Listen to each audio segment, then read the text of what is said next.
unmistakable excitement of a Pittsburgh road trip. Pilgrims from the Pittsburgh Catholic Diocese in Philadelphia for the World Meeting of Families. The highlight? Taking part in the outdoor Mass, celebrated by Pope Francis in his first trip to the United States. So much planning, so much hope wrapped up in this pilgrimage. To see the man described around the world as the People's Pope, here in the city of brotherly love, looking to the Holy Father for guidance on the importance and meaning of family life. Perfect families do not exist. This must not discourage us. Quite the opposite. Love is something we learn. Love is something we live. Love grows as it is forged by the concrete situations which each particular family experiences. Love is born and constantly develops amid lights and shadows. Love can flourish in men and women who try not to make conflict the last word, but rather a new opportunity. An opportunity to seek help. An opportunity to question how we need to improve. An opportunity to discover the God who is with us and never abandons us. Born on December 17, 1936 in Buenos Aires, Argentina, Jorge Bergoglio became Pope Francis on March 13, 2013, when the College of Cardinals selected him as 266th Pope of the Roman Catholic Church.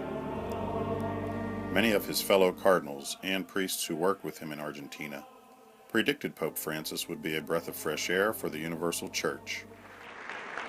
Pope Francis has taken more active roles than many of his predecessors in areas such as political diplomacy and environmental advocacy. Do unto others as you. His platform? One of peace and humility, mercy and forgiveness. As Pope Francis arrived in Washington, D.C., pilgrims wondered, what message would he deliver to the Church in America? Pope Francis maintains traditional Catholic viewpoints on issues on marriage and the family, abortion and homosexuality.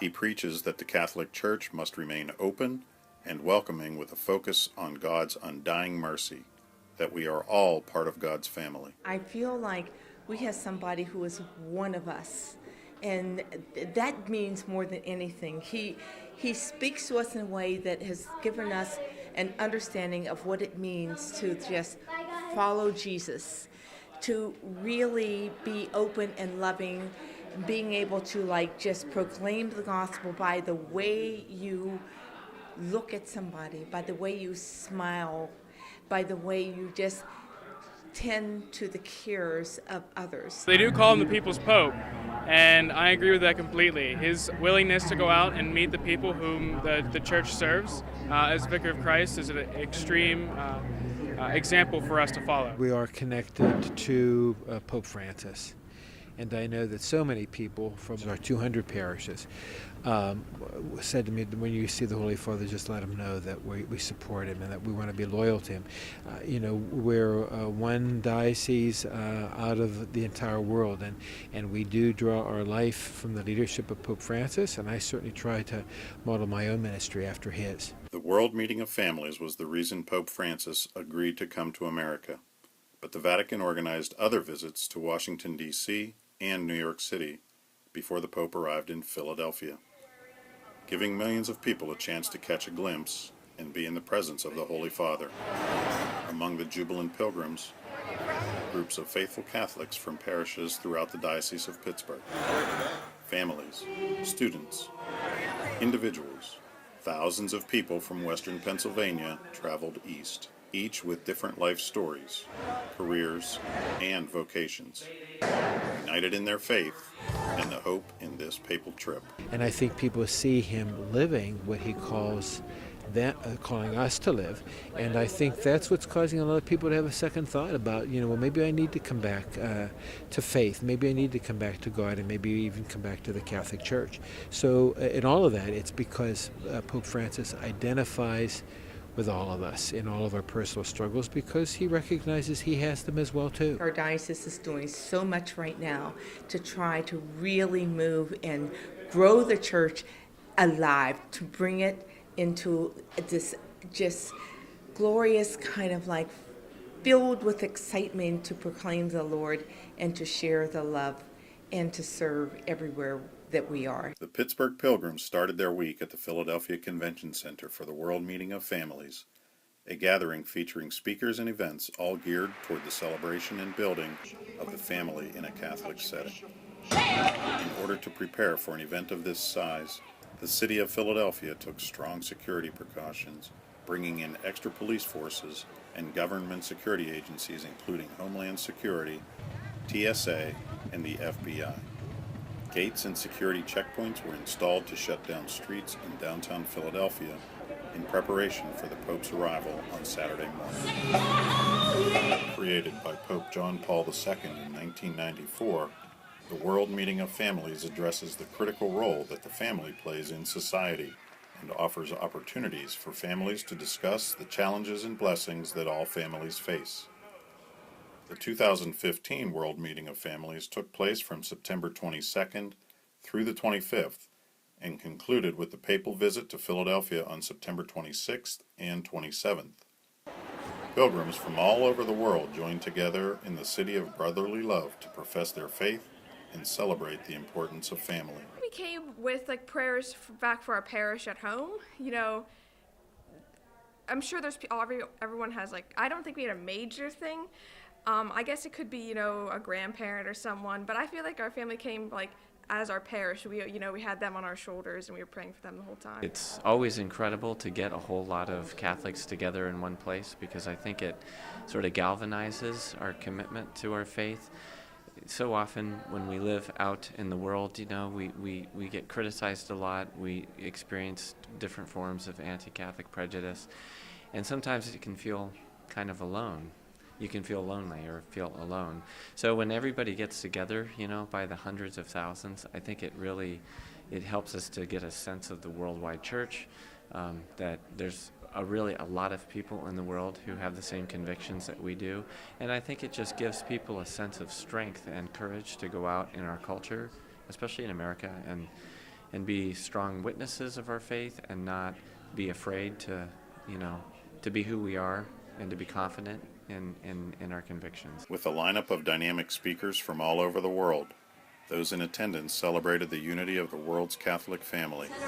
The events allowed for pilgrims to learn and then reflect, bringing richness to their own individual families. You had families that really wanted to celebrate the fact that they were family. And so everybody there was excited to really just celebrate family life and really to strengthen each other. It's hard to be a family. It's hard to raise a family today, especially Christian or Catholic. And so this was really a strengthening and a way for each family to sort of connect and to know that they're not alone, that we're all united together. We're all trying under Christ to be the best that we can be and really to be God's family. While the Pittsburgh Pilgrims waited patiently in Philadelphia for the Pope's arrival on Saturday morning, Pope Francis made visits to both New York City and Washington, D.C. Of the free at the home of the brave. Pope Francis made history, becoming the first pontiff to ever address a joint session of Congress, delivering a rousing speech in the Capitol building on September 24, 2015. Even when he talked about the controversial issues, Pope Francis received applause both inside and outside, encouraging all Americans to engage in open dialogue as a means for a unified democracy to help bring peace. When he got up to speak, not as a politician, not as a scientist. He got up to speak as a pastor, as a shepherd. But second of all, as a leader, he spoke what was in his heart, and he spoke it with a great deal of truth and honesty. At the same time, when he spoke it, he didn't say any of the things that he knows to be the truth from a standpoint of judgment, but rather as a point of challenge. Even when talking about negative issues in today's world, he's very happy and more what can we do to make it better, not to focus on the bad. But not discounting what was bad. It's very realistic on what's going on. The Holy Father asked lawmakers to tackle tough issues through a new lens, one of kindness, mercy, and understanding. Pittsburgh Congressman Mike Doyle says he thinks Pope Francis spoke as a pastor, as a father, not telling Congress how to legislate, but rather asking all Americans for a conversation. I mean, the Pope challenged all of us in our everyday lives, whether it's dialoguing with your wife or your children, or whether it's members of Congress, Democrats and Republicans, dialoguing with one another, that's important, and it's the way that we're going to get things done. So hopefully everybody was listening to that. In the 21 years that I've been here, I've heard lots of world leaders speak to joint sessions of Congress. This was by far not only the one I'll remember the most, but the most inspirational of any world leader I've heard speak in all the years I've been here. The Pope wants us all to challenge and think. Pittsburgh Congressman Tim Murphy said he appreciates the Holy Father's bold words on the big issues of the day, especially respecting life at all stages of development. It was exciting to have the Holy Father here in Washington, to have him do a joint session of Congress. It was historical to have a person of that stature come to address us as a major faith leader in the world. Personally, as a Catholic, it was also exciting to have the Holy Father here to talk, to give us words of encouragement, sometimes words of challenge, and that's what Jesuits do, challenge your thinking. And so we'll see where it goes from there. I hope people continue to live the message of questioning, of discerning, as we move forward. The speech to Congress was impressive for its political and social implications. But for the many pilgrims from Pittsburgh who made the trip to the nation's capital seeking a spiritual experience, they found it on a campus at the Catholic University of America. 30,000 people attended the outdoor Mass at the Basilica of the National Shrine of the Immaculate Conception. And for Pittsburghers, this Mass had very deep meaning. The Pope celebrated the canonization Mass for Junipero Serra, marking the first time a Catholic saint was canonized on U.S. soil. The spectacle, the sacredness, resonated with many worshipers from western Pennsylvania. I told my mom that I wanted to be a priest when we weren't Catholic, and I was 3 years old, and then I became a Catholic. God just put it in my heart. Oliver Tomsick and his mom joined the faithful, the standing room only multitude who flooded the 3.6-acre lawn of the National Basilica to witness the canonization. Junipero Serra, an 18th century Franciscan theologian, is credited with spreading Christianity along the West Coast and founding a mission in Baja California, and the first 9 of 21 Spanish missions in California, from San Diego to San Francisco. For Pittsburghers, the name Serra may be all too familiar. The Diocese of Pittsburgh's Serra Catholic High School in McKeesport, Pennsylvania, a half-hour drive from downtown Pittsburgh, is named for Junipero Serra and aims to educate young men and women in Catholic Franciscan tradition. It was beautiful, an incredible blessing to be here during the canonization of Junipero Serra and to hear our Holy Father call us all, members of the Church, to lives of service to the poor and finding joy in mercy and forgiveness. Those are the things that we treasure most in our school, and in a very special and profound way we can do that now. And so we're kicking off a year of celebration, and it's going to be celebration through service. So in some very new and profound ways we'll be doing that this year. Before leaving D.C., Pope Francis illustrated how the spirit of St. Junipero Serra lives on in America, visiting immigrant families served by Catholic Charities, helping meet their social service needs. Next, a whirlwind day and a half in New York City. Pope Francis, first leading a prayer service at St. Patrick's Cathedral, before speaking at the United Nations.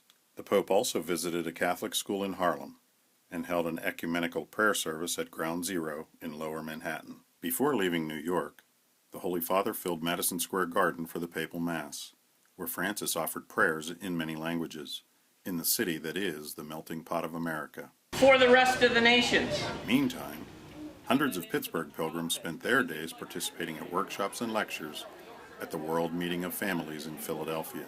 They attended masses and meals, often with their local shepherd, Pittsburgh Bishop David Zubik, and their extended family of Catholics from around the world.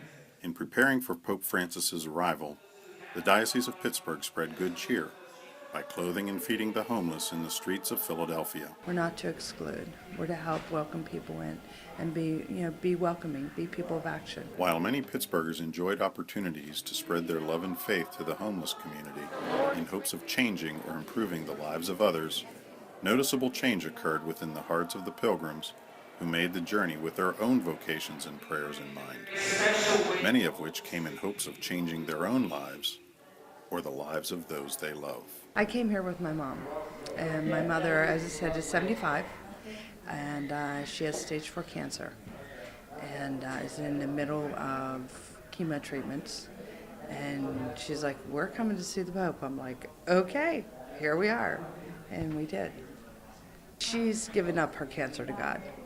She's like, here, you deal with this, we're gonna go have fun, and we have been.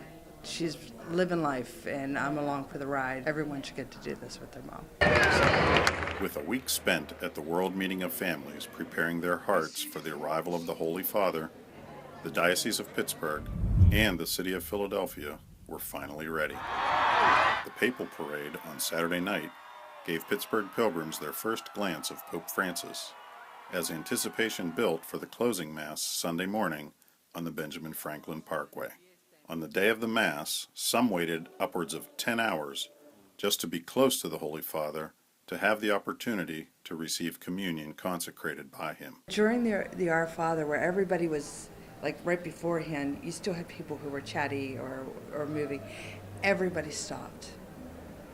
And it was time for the entire group to say the Lord's Prayer, and it was wonderful. My marriage was a very exciting and beautiful day, but I tear up a little bit, but to have the opportunity to assist in communion yesterday at the Papal Mass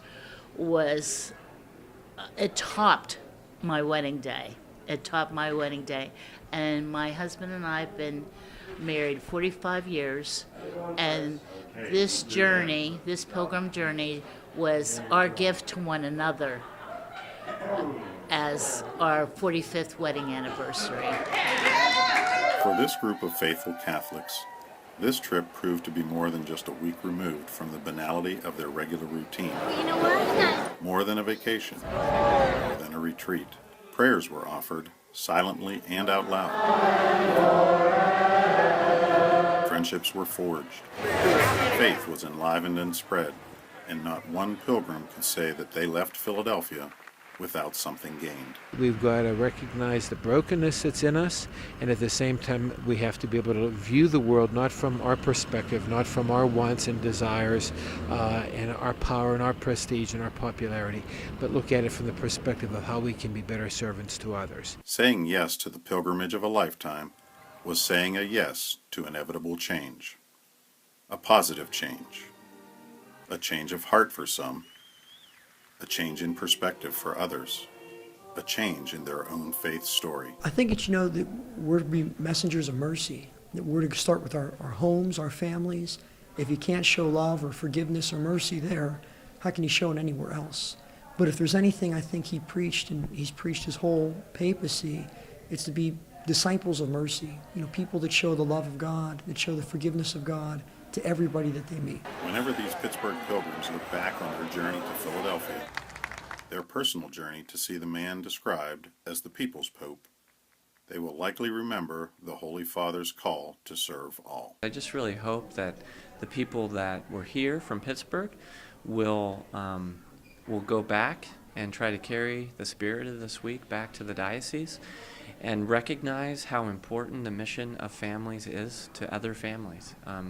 I think families in general are really, really suffering today and really struggling, and we have an opportunity to take the energy that we experienced here and to bring hope and encouragement to families around us that are struggling, and I hope that we will do that. People were helping each other, people were being kind to each other, people were just thrilled to be with one another, with the Holy Father. And I think that if the world could be like that, if people could really reach out of themselves to one another, then what a powerful message that sends. What a great thing it is to be Catholic, what a great thing it is to be alive. And really that's what it was, the church alive. It's been a very thought-provoking, and it's also been very encouraging, because I think we've seen the very best of people come together to be able to do something that we should always do, which is to listen very carefully. Bishop Zubik said, when people relive the events of Pope Francis's journey to America, he hopes people won't just think of this as a nice visit. And that's really important for us to recognize. He hopes this will be a transformational encounter that moves people closer to God, closer to one another, sparking people's interest to take action to help our neighbors in need. I just want to hope that what happened over the course of these days doesn't become a part of a distant memory, but causes us an opportunity to really think, pray, and change, so we can really embrace the truth of what Pope Francis has spoken to, so that we can not only become better people, but that we can create a better world. The rich images of Pope Francis, embracing all in this year of mercy, inviting everyone to be a member of the Church alive.